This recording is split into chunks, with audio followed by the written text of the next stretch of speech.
Hello all sentient beings and welcome to Transmissions Alt Mode, where we talk about all news, comics, and media related to the... On this episode of Transmissions Alt Mode, we review some Transformers Cyberverse episodes. Alex Milne shows us his art process for the cover of Transformers Galaxies Issue 6, and a new Transformers comic book short box is available through BCW. Today is Friday, December 13th, 2019, and this is episode 159 of Transmissions Alt Mode. Welcome to Transmissions Alt Mode, the podcast that finally found the Allspark, Vector Sigma, and the Matrix of Leadership. I'm your host Charles, aka Big C, and I'm joined by the excellent Transmissions team. Yusuf, better known as Yoshi. Yo! Jeremy, aka Yakko. Hey, what's up? And Daryl, the Cybertronian Beast. Howdy. Let's discuss Transformers. Okay. Or should we discuss Transformers? No? What? Feel free to cut that out, Mike. Oh no. That needs to stay in. Alliteration. Charles Bot attempts humor. That was on the level of something my 5-year-old would do. Well, I'm improving. Your AI needs a firmware upgrade. All right. I'm glad we had this light moment because I'm about to bring us all down. We mentioned this in the main show, but we are just to mention again for anyone who hasn't heard, sad news that DC Fontana, legendary writer on Star Trek series, the original series and other Star Trek shows, has passed away. She does have a small Transformers connection because she wrote an episode of Beast Wars, Crossing the Rubicon, which was an episode that heavily featured Black Arachnia. So it was the episode where she was reformatted into her Transmetal 2 body. So condolences to her family, and we wish them well. All right, so let's bring it back up with Alt Mode, and we're here to talk about Transformers comics and media. We always start off by thanking our Donatreons, those lovely people who contribute to the show, help us to keep the show going. If you would like to become a Donatreon, just go to transmissionspodcast.com/support, and there are links to sign up either on PayPal or Patreon.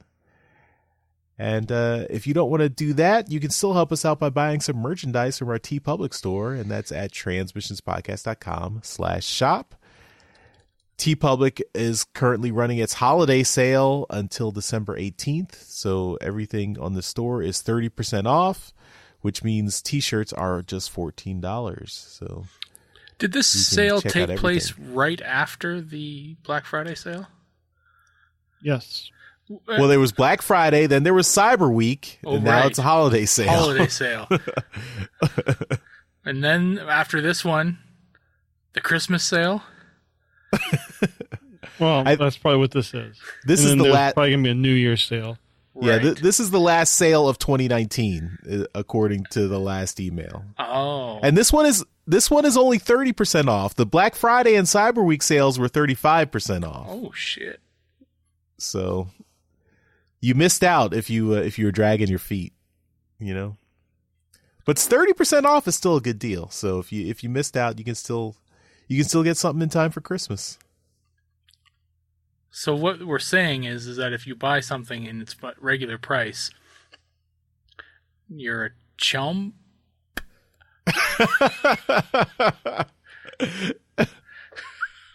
I would never call our listeners anything other than swell friends and chums.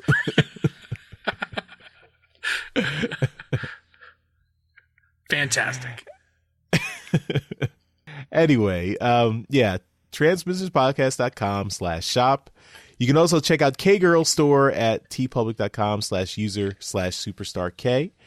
Her art is amazing and fantastic as well. So help her out and help us out. All right. This week we have also launched the Best of 2019 survey that is live. So make your picks for the best Transformers toys and comics of the year.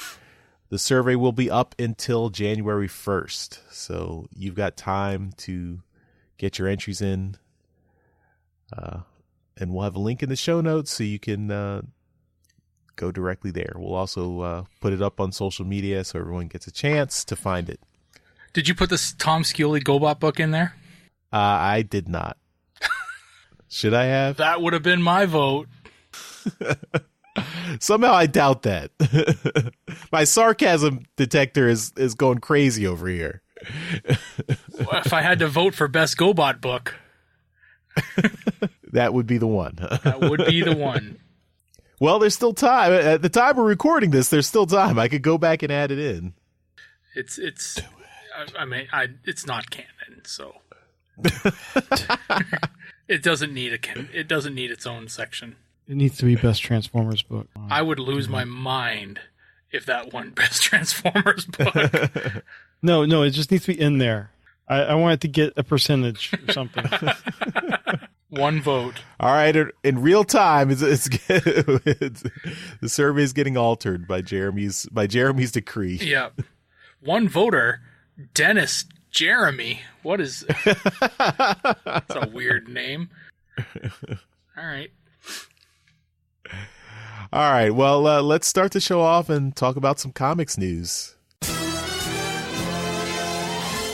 All right. Well, first up, we've got the triumphant return of Alex Milne coming back to Transformers Comics pretty soon. I mean, he's already been back, but he's going to be doing a full issue right after the new year. So this is, or a couple of issues, actually, because it's a couple of issues of Transformers Galaxies featuring Cliffjumper. And he tweeted out some images that show the process of how his Cliffjumper cover came together. And it's very detailed, as always is with Alex's art. It's very detailed, very intricate, and particularly with the stained glass window motif in the background. And then we also see how Josh Perez's colors came onto it as well. So this is a very cool image. And looking forward to that comic with it looks like a very unique take on Cliffjumper, so can't wait. This really emphasizes how much like coloring can add, even going from like the flat colors to the finished. It just looks like separate images. I remember talking with Alex, and he actually said that he himself did the flats for the colors because he knew where he wanted the image to be. The stained glass image is so intricate and so confusing that he knew in his mind where the image was. And he didn't want to confuse the colorist, Josh, who, is excellent in his own right, but he didn't want to have any confusion as to what was what. So he said, I'm going to do all the flats myself as well. So, yeah. He put a lot of work into that, Alex did. Yeah. And it shows. It's very awesome image. Yeah. So that third image is just the flats, and that's what Alex did. Right. Cool. Yeah. So that should be out end of February. So February 26th is issue 6 of Transformers Galaxies. But I think he'll be doing the art in issue 5 as well, which will be out in January. So take a look look forward to that. All right. Next, we've got just if you're looking for something to store your comics, there is a Transformers themed short comic box. This is from BCW Supplies, and it's got some Lost Light art. If you want some authentic Transformers themed short boxes, there you go. There's also something here that'll probably make Yoshi cringe. This store folio that they have with. Let's just put all of your non-bagged and boarded comics in this box. That looks good. Yeah. These fucking savages. Those things do fit them bagged and boarded, though, don't they? Yeah. I'm sure they do. Yeah. It just looks like the picture doesn't. you can only get 15 in bagged and boarded. You can get 20 in without bags and boards. There you go. I'm sure you could probably get 20 in bagged and boarded if you really shove them in there. Right, I would. Oh my God. There are children listening. You heathens. Maybe you can just put 2 comics in one bag. Oh shit.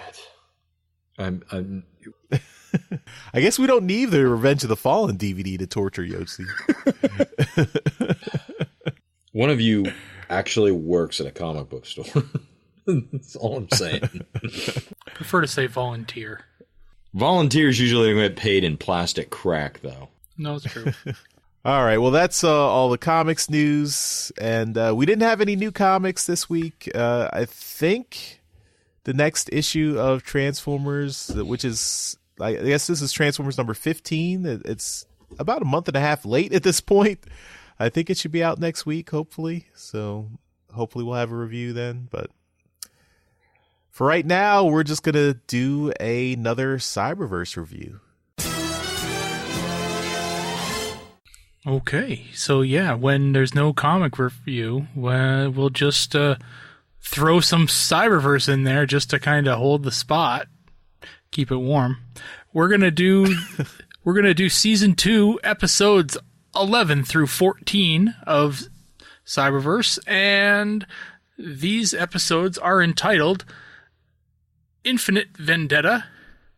Episode 12 is I Am the Allspark. 13 is Escape from Earth. And 14 is Party Down. And I'm just going to bring up my notes. I took notes today for this. What? Yep. As I did my homework, I sat there and wrote some notes. So episode 11, Infinite Vendetta, begins, and we are immediately introed to Jetfire and Skybite. We hadn't seen them before. We'd kind of been given hints because they'd appeared in toy form by now. But we see that they are fighting each other and have been fighting each other for a very long time. Both meet up with their respective teams, Autobots and Decepticons, and are given the chance to help with the greater purpose or go back to their battle fighting each other. They both choose to just fight each other. Jetfire meets Starscream, and it is shown that they once did know each other, a bit of a G1 throwback, that they were friends at one point. Both Jetfire and Skybite are given Allspark upgrades, so Skybite is combined with like an underground driller machine thing, and Jetfire is combined with a tank. It's funny because Starscream also refers to Skybite as being an unparalleled ability in the air. I mean, he's a shark, so I don't understand how he's a flying shark, but sure, yeah. Anyway. The fins are very aerodynamic, Darryl. I guess, yeah. The whole episode kind of climaxes at the end where they are brought to a coliseum, and they are battling each other with their armors. Both have brought the other's leader, so Skybite brings Optimus, Jetfire brings Megatron, and they are going to fight each other with their armor. And Jetfire does get the better of Skybite, but is given a bit of a Sophie's choice, where he could give into the urge to take out Skybite because he's injured, but Optimus is in a very precarious position, is going to fall into a hole that's been created in the ground during their battle. In the end, he does choose to save Optimus and give up on Skybite. And that's, I believe that's where the episode ends. But they do go back to their respective their ships and whatnot.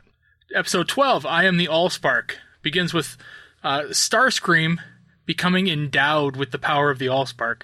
Both the Autobots and the Decepticons track down the Allspark because of their ties to Jetfire and Skybite from the previous episode.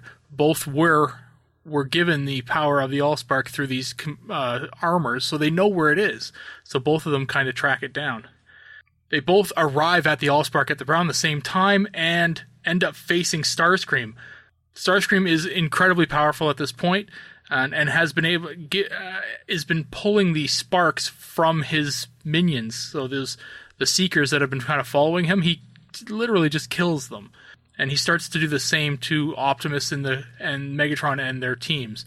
Optimus Prime unleashes the Matrix, You Got the Touch, and it separates the Allspark from Starscream. But that takes Optimus out of the fight. Megatron starts going after the Allspark because that's really what he wants. A battle ensues between the Autobots and Decepticons over control of the Allspark. It does go back, and Cheetor does get a hold of it, and they do end up retreating and getting out of there. Bumblebee does take the unconscious body of Starscream back with them to face justice. And they do take an unconscious Optimus Prime as well with them. And that's where that episode ends. That one was fun. It was a very battle-heavy one I liked. Episode 13 is called Escape from Earth. It starts off and you're inside Optimus's head, or perhaps the Matrix itself. But basically you're experiencing what Optimus is experiencing because he's out cold in physical form, but he's experiencing this kind of outer body, inner Matrix experience. Then you get outside and you see that Prowl is outside of a jail cell chatting with Starscream because they have him captured on the ship. You see Ratchet looking over Optimus's body, and you get a really great red shirt joke. You get them all. They're going to embark on a mission to kind of trick the Decepticons into going one way while they take the main arc out and kind of take it from Earth back to Cybertron, but they need to distract them, so they take a group of ships out one way. And the red shirt joke is perfect. I do remember seeing it for the first time and thinking, wait a minute, who's this guy? Oh my god, they're doing a red shirt joke. The space battle that ensues between the Autobots and the Decepticons on their ships does wake up Optimus. The Decepticons, the nemesis that their ship is doing incredible amount of damage to their arc. But Starscream yells to Cheetor to remind him that he can use the Allspark to repair their ship. And he does just that, and are able to get away once the ship is repaired.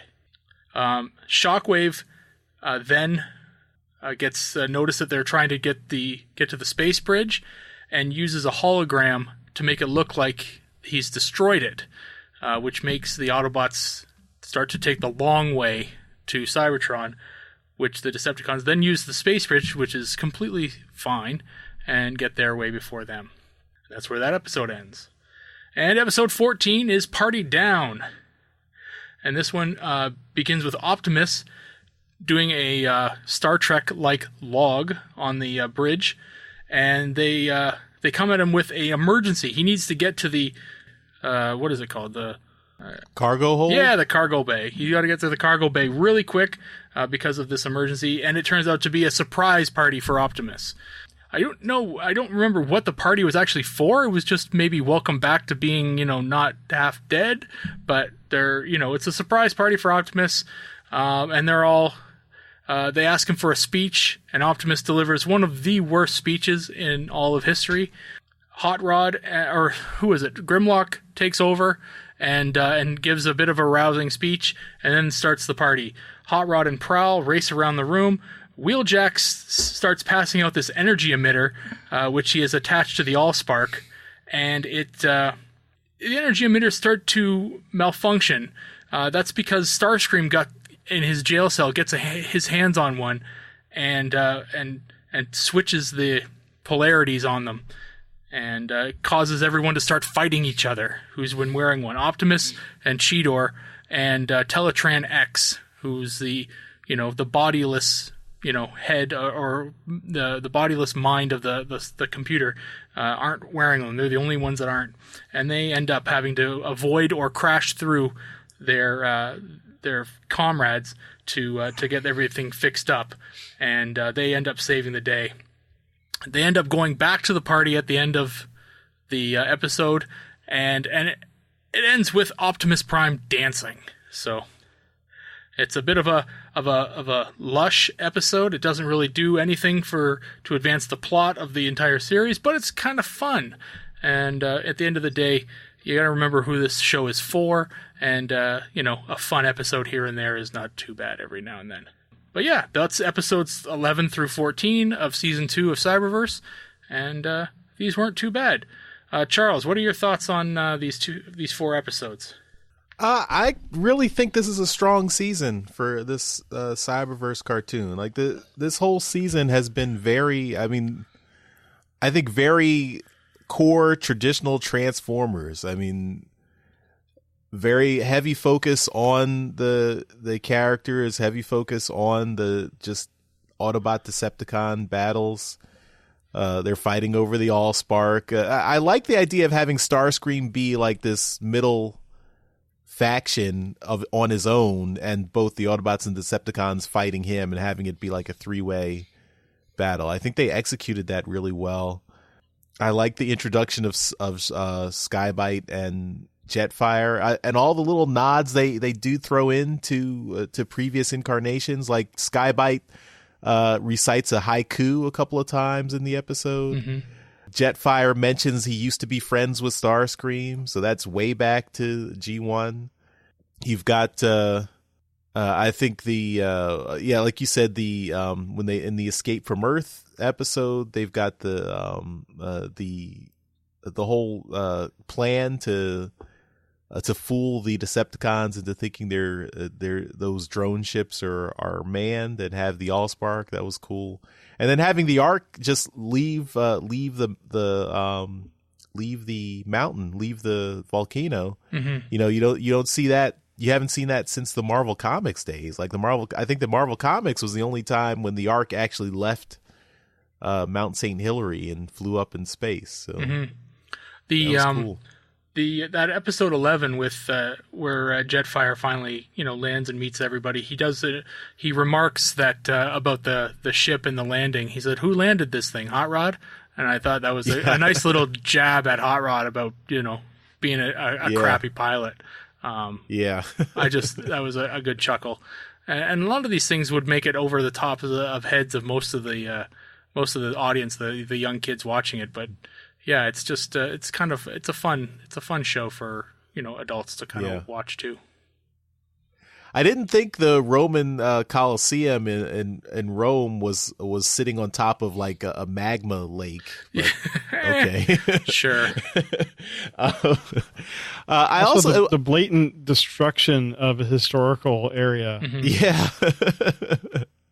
I know, like Megatron's like, yeah, let's go to the Roman Colosseum. That's a good place to have a gladiator battle. I mean, yeah, I guess thematically, sure, that works, but yeah, humans might be upset about that, but who cares? I also, in the episode where Starscream takes over the Allspark, it was shocking that they killed off all the Seekers. Like, Seekers are just gone. Yep. No more Seekers. And I was still scratching my head. Why were the Seekers following him in the first place? He made his intentions clear. He's like, basically, I'm starting a death cult, and I'm taking everyone into the Allspark. So why did the Seekers still keep working for him? Like, did he think did they think he meant everyone except them? I don't know.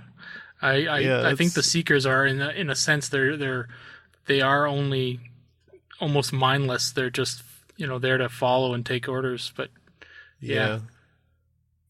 I mean, poor Slipstream, she wised up, but they killed her off, or Bludgeon killed her off earlier. Mm-hmm. But yeah, the rest of the Seekers, rest in peace, I guess. Maybe they'll come back. I mean, this Allspark has their sparks, right? So yeah, I guess. Yeah, I don't know. And then the last episode was kind of just a weird bottle episode where, Wheeljack makes crazy technology again. Like, yeah, let's hook everyone up to the Allspark just for shits and giggles. Yeah. Okay. But I liked, they did have a mention of Drift. Like, I think that was the first time they referred to him as Drift. Like, every other time he was referred to as Deadlock. That's right. In the show. So that was interesting. And Teletran X gets back into his little, drone body thing, which was neat. Mm-hmm. I know I was on the other side of this last year, but I do like Optimus Prime's voice actor is always calling Teletran X Teletron X. Like, I hear that every time. I don't know why his voice actor, like, they haven't corrected him on that. Yeah, I thought it was just the first time he did it back in season 1. I thought it was just a mistake, but they're consistently doing it over and over again. Mm-hmm. So, but I mean, I also still have problems with Optimus Prime having a mouth, so that's also a nitpick for me. I mean, every toy of Optimus Prime has a faceplate because everyone knows that kids, adults, everyone sees Optimus Prime. He's supposed to have the faceplate, but in this show, he's just walking around with that mouth hanging out there. Put your faceplate on, Prime. Have some modesty. Put your faceplate on. But I in general, I'm really enjoying the show. I think it's a well done Transformers cartoon. It is targeted more for our age when we were kids, the 8 to 10-year-olds. But I think it's a well done cartoon, and it's enjoyable for adults too, and lots of callbacks to G1 and IDW comics, Marvel comics, Beast Wars, everything. So good job. Mm-hmm. Jeremy, what are your thoughts? I really thought these were good. Full disclosure, I've only watched them with captions as we were recording tonight because I didn't have much time. But I was able to follow along even with horrible YouTube captions. There are lots of really neat ideas that they're doing with the series, and it seems like the creators are having a lot of fun with them. I don't know. I can't wait to actually watch this with sound and with my kid, because I think he would love this too. Although I'm not sure about the whole killing all the Seekers, how that'll go over. One thing, you noted the red shirt joke, but that was also a Star Wars reference, because the red generic Transformer Red Leader is called Red 5. Oh, Red 5. And he says he's standing by, which is in Star Wars. Luke Skywalker says Red 5 standing by. Right. Okay. Sure. You can have it too. They got the double Star Wars. Fuck off, Jeremy. You can have it too, Jeremy. I'm happy to see Skybite, because he's one of the best characters from the original Robots in the Sky series. Mm-hmm. Having him back is great. So yeah, I think this is a fun series. I'm looking forward to seeing where it's going, because it seems like it knows exactly what it is, and it's not trying to do too much, and it's also being done competently, unlike the Machinima series. Mm-hmm. So we were a little worried. I think it's in good hands right now. Mm-hmm. And Yoshi, your thoughts? Daryl, can I just use my time to tell Jeremy to fuck off one more time for forcing that Star Trek or Star Wars bullshit to make a connection? It wasn't forced, though. It's clearly it was clearly meant for both. It was clearly meant for both. It can be two things. It can be both from a certain point of view. And that is exactly why I feel the way I do, Charles. Look, Jeremy's a better person than I am. I haven't even bothered to watch it. I have not had the time. I apologize. All right, well, you got homework, Yoshi. You're gonna have I'll just stack that on my list of other tasks. Have an all Yoshi Cyberverse episode. That has to be a con meetup extravaganza. All right. Well, that was episodes 11 to 14 of Cyberverse Season 2. And that leaves us with 15 to 18 when they are available for everyone in America, because we can't do anything without America being available to do it, too. Anyway, that's it. Are they available in Canada yet? I have no idea. I got them how I needed to do them, and I'm done with them. I may have watched them, too. Yeah, you're welcome. That's also the tagline for Pornhub, Daryl. You're welcome? No, I got them. I needed to do what I needed to do with them, and then I got rid of them. Or that variation of what you said. That's not what I did with the Cyberverse episodes. You're a straight up guy, Charles. We wouldn't expect you to do that. All right. Yeah. So maybe 4 weeks we'll do the last 4 episodes, and then we'll wait for Cyberverse season 3 because showing how Cyberverse season 2 ends. I think they're angling for season 3. So spoilers. I didn't say what happened. All right. Let's move on to Transformers media news. All right, so we've got a couple topics this week in media news, and they are both Transformers TCG related. Topic number 1, Wave 1 of Energon Edition is now available. So if you are looking for this, it is out there. From my understanding, it is just reprints of the good cards in like specialty format. So you can go and get those if you're looking for them. And topic number 2 is Energon Invitational is now over, but it was this weekend at PAX Unplugged. And Vangelis from WTF at TFW was there playing in it, and I think he did okay. I don't think he won, but I think he did fairly well. So good job, Vangelis, and it's nice to see that tournaments are taking place at large events like PAX. So yeah. There were some teasers from the brand manager Drew Nolosko. Mm-hmm. So they had some I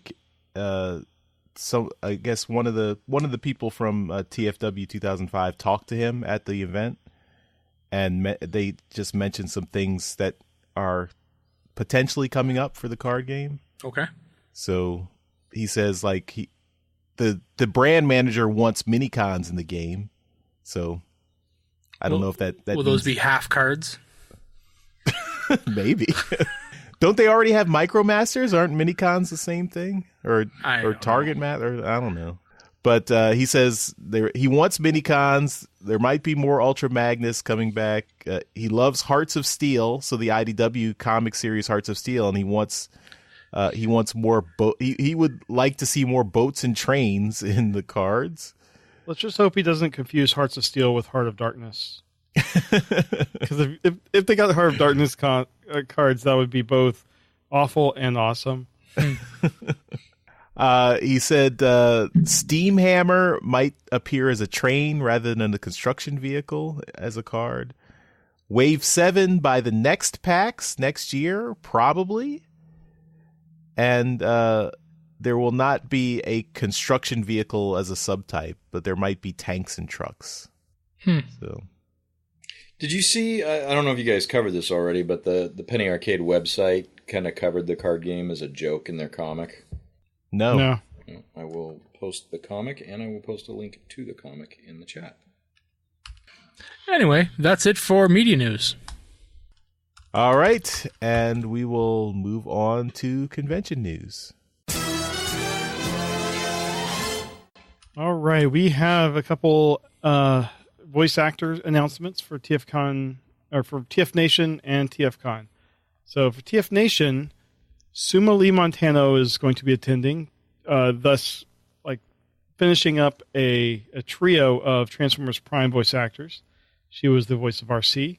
She's also done voices in various other animated series like Beware the Batman, X-Men Destiny, and she's done lots of other both acting and voice acting. I've seen her in some live action stuff.